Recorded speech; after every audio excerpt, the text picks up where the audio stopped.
நண்பர்களே, நாங்கள் இன்றைக்கி ஷாப்பிங்காக குன்றத்தூர் பக்கத்தில் இருக்கிற டிமார்ட்டுக்கு வந்திருக்கிறோம்.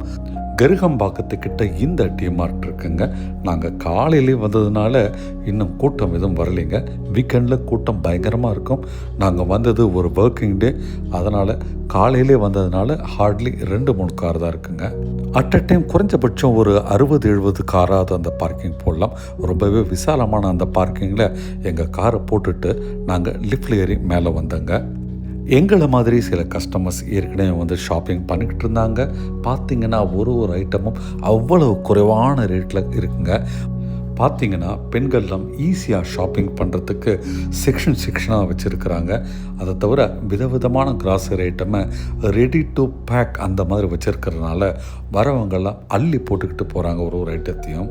வெளியில் 1 கிலோ கோதுமை மாவுலாம் 60 ரூபாங்க, இங்கே வந்து 35 ரூபாய்க்கு உங்களுக்கு தராங்க.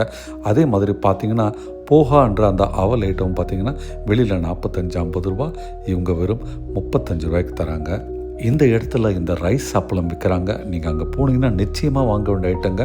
அவ்வளவு சுவையான ஒரு ஐட்டம். கிட்டத்தட்ட ஒரு மணி நேரம் ஷாப்பிங் பண்ண பிறகு எங்கள் வீட்டம்மா நிறைய பொருட்கள்லாம் கலெக்ட் பண்ணி ட்ராலியில் போட்டு ஒன்றா கொண்டு வந்துக்கிட்டே இருந்தாங்க. கம்பு, கேழ்வரகுன்ட்டு எல்லா மில்லட் ஐட்டம்ஸும் இங்கே இருக்குங்க. வெளியில் டீ தூள் பார்த்தீங்கன்னா கிலோ வந்து 500 ரூபாய்க்கு மேலுங்க. இங்கே வெறும் 185 ரூபாய்க்கு அசாம் டீ 1 கிலோ தராங்க. சுவையான ஒரு டீங்க அதுவுமே. ஒரு வழியாக பெரிய ஷாப்பிங் முடித்து எல்லாத்தையும் உள்ளே போட்டுக்கிட்டு எங்கள் வீட்டம்மா இதோ வந்துட்டாங்க. அடுத்தது பில்லிங்க்கு போகலான்னு பார்த்தா அடுத்தடுத்த செக்ஷன் அப்படியே மிரட்டி விடுறாங்க. பார்த்திங்கன்னா கிராசரி ஐட்டம்ஸ் சரிங்க, அதே மாதிரி பார்த்திங்கன்னா வீட்டு உபயோகப் பொருட்கள், ஸ்டேஷ்னரி ஐட்டம்ஸ் எல்லாமே இங்கே வகையாக இருக்குங்க.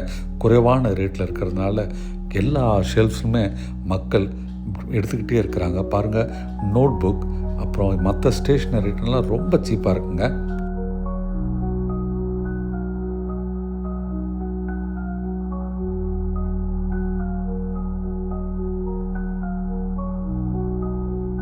பிளாஸ்டிக் டப்பாங்க எவ்வளவு இருக்க பாருங்கள், அப்படியே விற்கித்து போய் நிற்கும் என்னுடைய ஒய்ஃபை தான் நீங்கள் பார்க்குறீங்க. அதே மாதிரி தாங்க வீட்டு உபயோகப் பொருட்களும் கிச்சன் ஐட்டங்களும் எல்லாமே குறைவான ரேட்டில் இருக்குங்க. ஒரு நிதானமான அழகான ஷாப்பிங்க்கு அப்புறம் ட்ராலியை எடுத்துக்கிட்டு எங்கள் பார்க்கிங்கில் வந்து வண்டியை ஃபில் பண்ணிவிட்டு அங்கேருந்து புறப்பட்டாங்க.